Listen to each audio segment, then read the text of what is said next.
My third year, how are you? করোনার এই যুগে তোমরা সবাই কেমন আছো খুব জানতে ইচ্ছা করে। আশা করি সবাই ভালো আছো।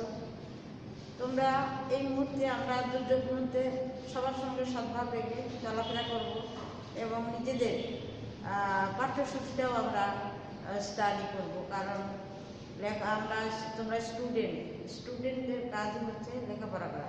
তোমরা তোমাদের লেখাপড়া থামিয়ে রেখো না, সবসময় যেন এমনভাবে নিজেকে প্রিপেয়ার করবে যেন তোমরা ভালো ঠিক মতো তোমাদের লেখাপড়াটা চালিয়ে যেতে পারো। কারণ পরীক্ষার সময় যেন তোমাদের পিছু দিকে আর ফিরে তাকাতে না হয়, এই জন্য আমাদেরও চেষ্টা বা আমাদের প্রয়াস যেন তোমাদেরকে কিছু আমরা দিতে পারি। পুরোপুরি দিতে পারবো না, বাট এই মুহূর্তে দুর্যোগের সময় যেন কিছুটা হলেও তোমাদের উপকারে আসে, সেটাই আমাদের লক্ষ্য। তা তোমরা তোমাদের কাজ প্রতিদিনের লেখাপড়া, প্রতিদিন পাঠ্যসূচিটা তোমরা দেখে তারপরে তোমরা অন্য কাজ করবে। তাহলে কী হবে, তোমার পড়াটা মনে থাকবে বা সে মতো কাজ করতে পারবে। যদিও আমাদের ক্লিনিক্যাল প্র্যাকটিসের কাজ মনে বেশি কীভাবে থাকে, আমার পাঠ্যসূচিটা মনে থাকে এইভাবে যে থিওরি প্লাস প্র্যাকটিস, এটা যদি থাকে তাহলে আমাদের ভুল হবে না। তো এই মুহূর্তে সবটা আমরা পাচ্ছি না, হাফ পাচ্ছি। যেমন থিওরি হচ্ছে কিন্তু প্র্যাকটিস হচ্ছে না। তা থিওরিকেই আগে জেনে নাও, নিয়ে তারপরে তোমরা নিজেদেরকে প্রিপেয়ার করো। তা আমরা ফার্স্ট সেমিস্টারের পরীক্ষা আমাদের মিড টার্ম পরীক্ষাটা আমাদের আগেই হয়ে গেছে। এর মধ্যে আমরা সেকেন্ড ইয়ার প্রথম ধাপে আমরা এসেছি। প্রথমে আমরা ফার্স্ট ধাপে যেটা শিখেছি যে কীভাবে কনসেপ্ট করে, কীভাবে একজন মা 120 ডেজ বাচ্চাটাকে ধারণ করে। আর এখন আমরা আসবো যে বাচ্চা ধারণ করার পর 280 ডেজের পরে মা কীভাবে তার এই বাচ্চাটাকে, যেমন লিপ্রাসের কাজ হচ্ছে এক্সপেল করা, বাচ্চাটাকে এক্সপেল তারা কীভাবে করবে তার আগে কিছু প্রিপারেশন আছে। তা এই সেটা হচ্ছে প্রসব, বাংলাতে বলা হয় লেবার। লেবার একজন মা কীভাবে কন্ট্যাক্ট করবে, আর তোমরা নার্স হিসাবে তাদেরকে মিডওয়াইফ হিসাবে কীভাবে সহযোগিতা করবে, আজ তোমরা সেটা জানতে পারবে। তো প্রথমে আমরা জেনে নিই, সবাই মনোযোগ দিও, প্রথমে আমরা জেনে নিই concept of labour. Concept of labour, লেবারের মধ্যে আছে, প্রথমে আছে initiation of labour is composed of many factor specially changing of hormone. যখন একটা লেবার সংগঠিত হয়, মানে একজন মা যখন লেবারে যায়, তার বিভিন্ন রকমের কীভাবে চেঞ্জ আসে, একজন মায়ের ভিতরে চেঞ্জ আসে। কী চেঞ্জ আসে? প্রথমে আসে হরমোনাল চেঞ্জ। হরমোনাল চেঞ্জটা কী ধরনের হরমোন সেটা তোমাদের আমি এর মধ্যেই পড়াবো, কিন্তু দেখা যাচ্ছে লেবার অনুষ্ঠিত হওয়ার আগে 280 ডেজ পরেই যে তার লেবার পেইন হবে তা না। যখন তার এই যে এস্ট্রোজেন এন্ড প্রজেস্টেরন উইথড্র হবে, তখনই একজন মায়ের স্টার্ট হবে লেবার পেইন। তাহলে সে তখন তার শরীরের ভিতরে একরকম চেঞ্জ দেখা দেবে, হরমোনাল চেঞ্জ দেখা দেবে। তারপরে বলা হচ্ছে there are many factors related to labour. আরও তার সঙ্গে কিছু কিছু ফ্যাক্টর, মানে কি কি জড়িত আছে, কিছু ফ্যাক্টর জড়িত আছে এই লেবারের সঙ্গে। দেয়ার আর স্টেজেস অফ লেবার, যেমন স্টেজেস অফ লেবার। এই লেবারটা আমরা দেখতে পাই যে 3টা স্টেজ, একটা ফার্স্ট স্টেজ, আর একটা সেকেন্ড স্টেজ, আর একটা থার্ড স্টেজ। ফার্স্ট স্টেজটা আমরা ধরবো onset of labour. Labour pain ওঠার পর পর প্রাইম প্যারা করানো হয়েছে যে প্রথম মা যারা হতে যায় তাদের কিছুটা সময় বেশি লাগে, যেমন 1 থেকে 16 ঘন্টা, সেটা হচ্ছে ফার্স্ট স্টেজ। এই ফার্স্ট স্টেজ তার কী হবে, পেইন হবে, প্লাস ইউট্রাসের মুখ, সার্ভিক্সের মুখটা ডাইলেট হতে থাকবে। ফুল ডাইলেটেশন যখন হয়ে যাবে, 4 সেন্টিমিটার ডাইলেটেশন যখন হবে, মানে সার্ভিক্সের মুখ যখন 4 সেন্টিমিটার, এরকম আমরা বলবো হাত দিয়ে আমরা যখন পিপি করবো, সরাসরি করতে পারছি না, কিন্তু যখন পিপি আমরা করতে যাবো দেখবো যে জরায়ের মুখটা 10 সেন্টিমিটার খুলে গেছে। তখন এই full dilatation of the cervix is called first stage of labour. তারপর বলা হচ্ছে second stage, second and third stage. তাহলে স্টেজ আমরা দেখতে পাচ্ছি 3টা। ফার্স্ট স্টেজ 1 থেকে 16 ঘন্টা, সেকেন্ড স্টেজ হচ্ছে ডিউরিং লেবার, আর থার্ড স্টেজ হচ্ছে প্লাসেন্টাল স্টেজ, মানে বাচ্চা ফিটাস আউট হবে হচ্ছে সেকেন্ড স্টেজে, ফুল ডাইজেশন হলো ফার্স্ট স্টেজে, সেকেন্ড স্টেজে ফিটাস আউট হলো, আর থার্ড স্টেজে placental stage, placenta and membrane একসঙ্গে কি হবে এক্সপেল আউট, ইউটারাস থেকে বের বের আসবে। তাহলে আমরা ভাগ করে নিয়েছি যে stages of labour.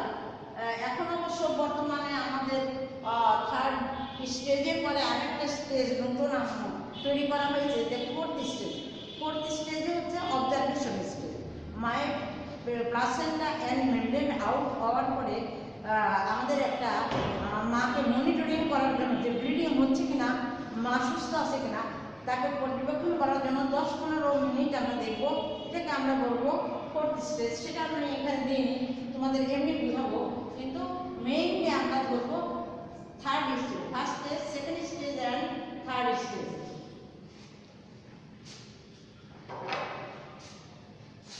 Mothers have both physical and psychological changes during labor pain is the major concern of the woman.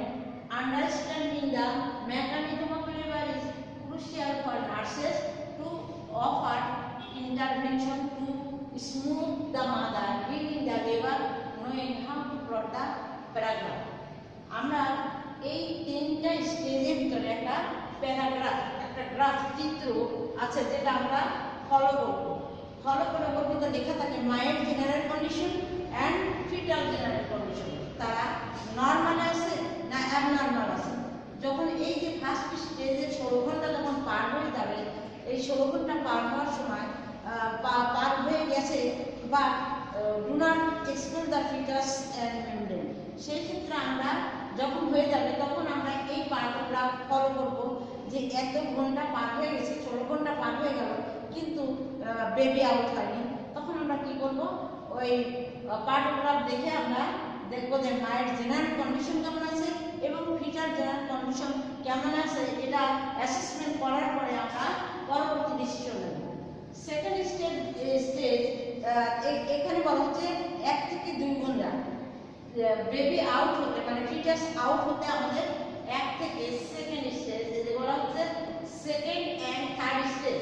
Second স্টেজে বলা হয় ফিটাস আউট স্টেজ। সেই ফিটাস আউট যদি না হয় 1 থেকে 2 ঘন্টার মধ্যে, তাহলে সেই ক্ষেত্রে আমরা ধরতে পারি যে অবস্ট্রাকটেড লেবার, মানে লেবারটা আটকে গেছে, প্রসবটা তার হচ্ছে না, কিন্তু full dilatation of the cervix but foetus is not outed. তাহলে আমরা তারপরে আবার কি করবো, যদি হয়ে যায়, এটা নর্মাল কথা, যে সেকেন্ড স্টেজ 1 থেকে 2 ঘন্টা আমি অপেক্ষা করবো, এর মধ্যে অবশ্যই হেড, বাচ্চার হেড চলে আসবে। অ্যান্ড থার্ড স্টেজে ফিটাস হওয়ার পরপরই থার্ড স্টেজ হচ্ছে আমাদের উইদিন হাফ অ্যান আওয়ার আমরা ওয়েট করতে পারি, খুব বেশি হলে অতিরিক্ত আমরা 1 আওয়ার ওয়েট করতে পারি। তাহলে থার্ড স্টেজ, এই তিনটা স্টেজ অত্যন্ত ক্রুশিয়াল, মানে জীবন বিপন্নকারী একটা সময়। সেই সময়ে তার ভিতরে কিসের ভিতরে ওই স্টেজটা আসতেছে, during labour pain in the major concern. এই মুহূর্তে তিনটা স্টেজের ভিতরে মায়েদের অত্যন্ত তীব্র ব্যথা হবে, ঘন ঘন থেকে থেকে ব্যথা হবে, এটাই হচ্ছে লেবার পেইন। তাকে আমরা বলবো labour pain of the women.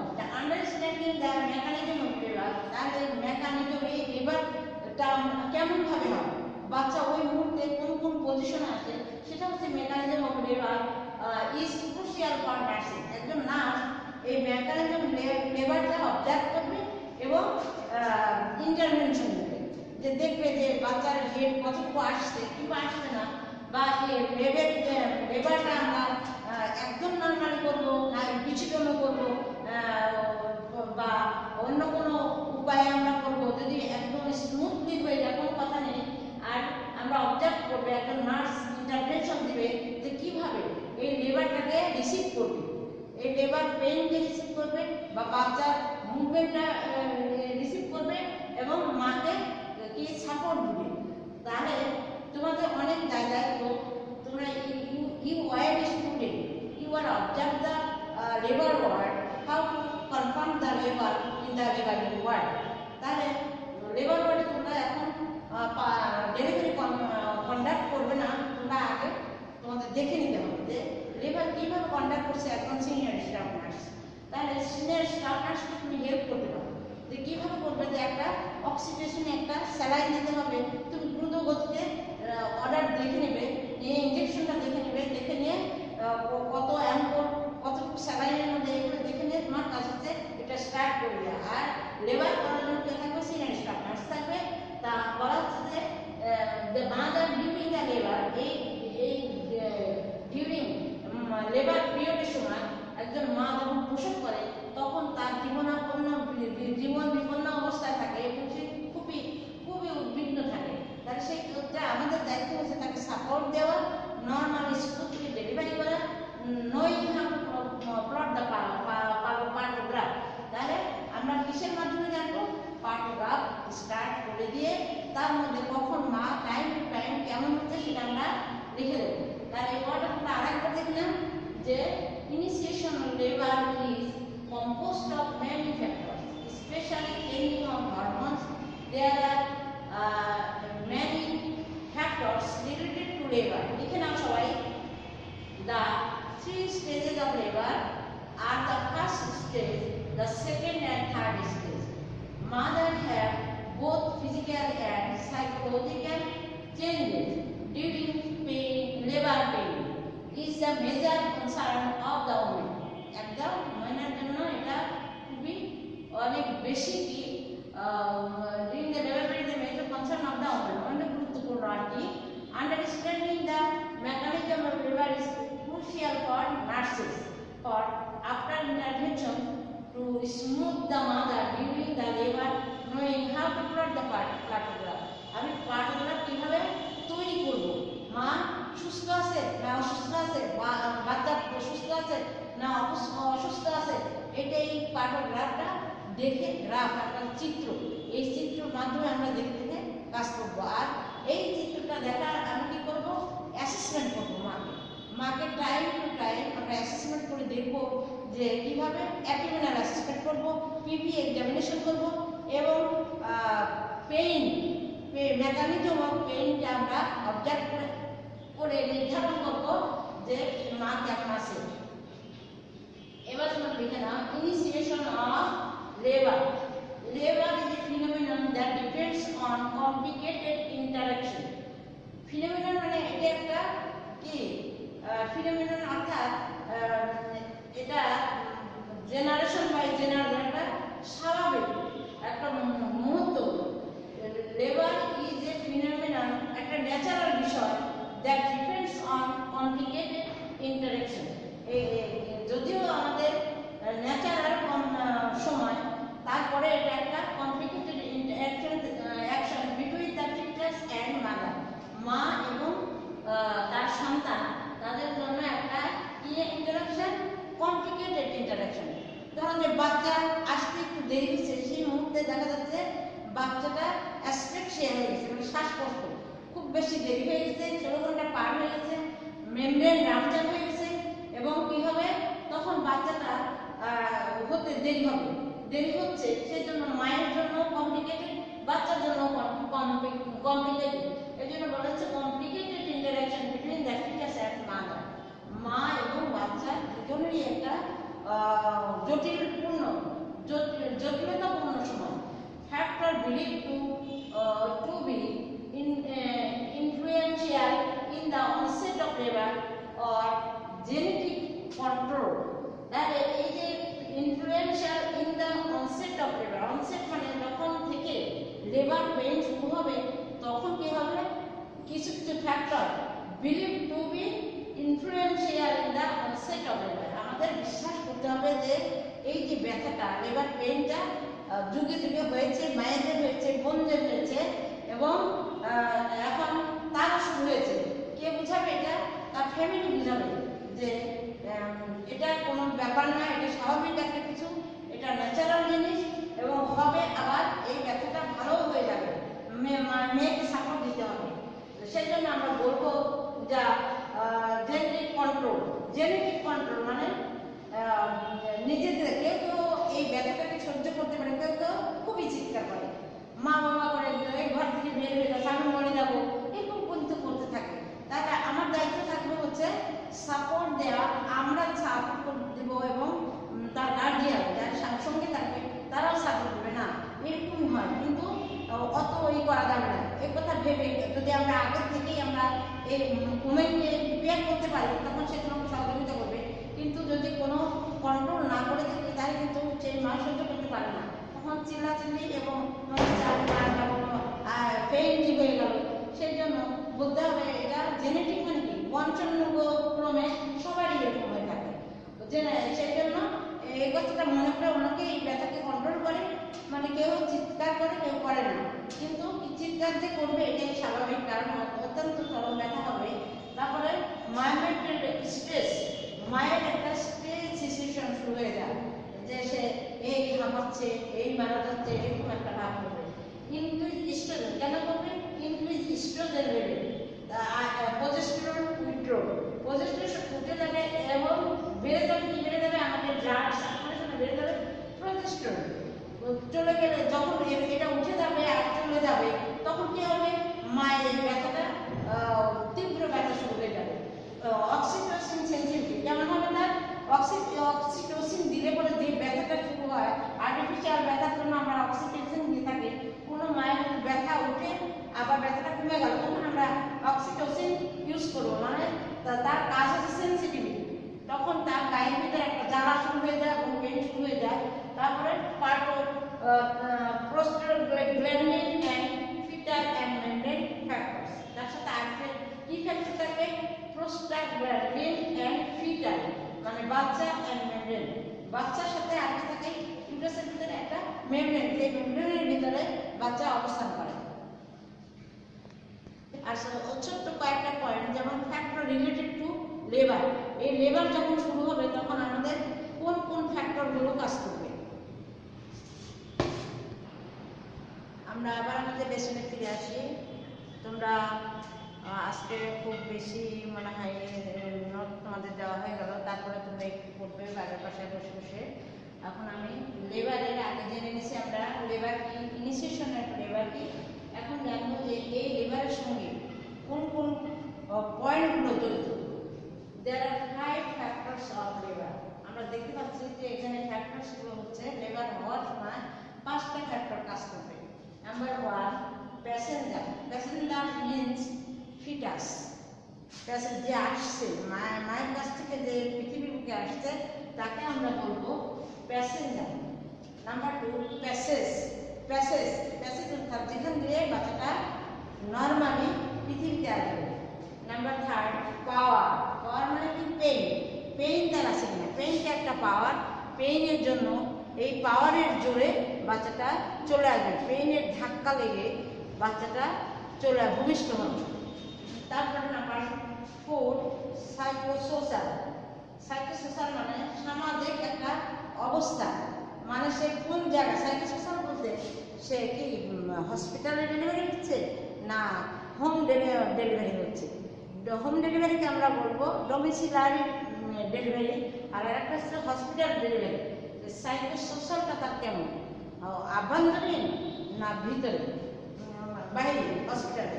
Number 5 position of the mother, মাদারের যে বাচ্চা হওয়ার যে একটা রিথোটমি পজিশনে বাচ্চা হয়, তোমরা জেনে থাকবে হয়তো। রিথোটমি পজিশনে আমরা কি দেখি? সমস্ত যত ডায়াগনস্টিক সমস্যা, ইউটেরাসের কোনো সমস্যা আছে কিনা, ইভেন আমরা রিথোটমি পজিশনে বাচ্চা আসবে তাহলে সেই পজিশনটা মায়ের ঠিক আছে কিনা। অন্য অন্য পজিশনটা মায়ের পজিশন আমরা অন্যটাও গ্র্যান্ড করবো, যেমন হচ্ছে স্ট্যান্ড পজিশন, আরও কিছু আছে। যাই হোক, তোমরা যখন প্র্যাকটিক্যাল করবে, প্র্যাকটিক্যালে আমি তোমাদের দেখিয়ে দেবো, আমাদের মডেল আছে, সব কিছুই আছে, অ্যাভেলেবল সব কিছুই আছে। তোমরা মিডওয়াইফারি ল্যাবে ঢুকে এগুলো সব দেখে নেবে, আর লেবার কীভাবে করা হয় তোমরা জেনে নেবে। তাহলে আমাদের এই কটা 5টা ফ্যাক্টর অবশ্যই কাজ করবে, সেটা হচ্ছে passenger, passage, power, psychosocial, position of the mother. Thank you. আজকে এটা এই পর্যন্তই থাক। আমরা আগামীতে তোমাদের সাথে আমাদের আবার দেখা হবে।